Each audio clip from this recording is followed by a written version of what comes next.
Friends பாருங்க, எல்லாம் plastic அரிசி சொன்னாங்க.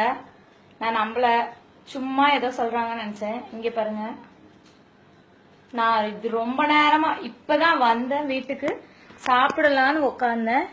பாருங்க, தட்டுல எல்லாமே போட்டுக்கிட்டேன். அதுல இருந்து தான் ஒரு இது எடுத்திருக்கேன்.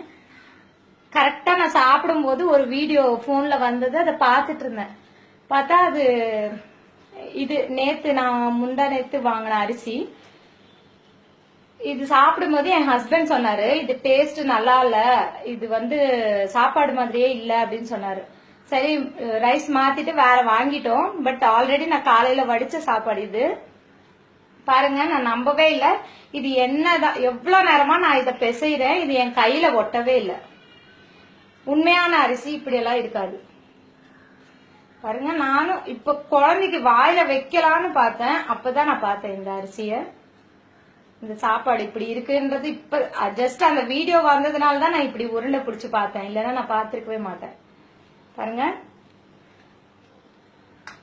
பவுன்ஸ் ஆகுது பாத்தீங்களா? இத நான் கண்ணார பாக்கலன்னா நான் உண்மையிலே இதை நம்பி இருக்க மாட்டேன். சாப்பாட்டுல எல்லாம் கலப்படம் பண்ணுவாங்களான்னு எனக்கு டவுட்டா இருந்தது. பாருங்க, பாத்தீங்களா?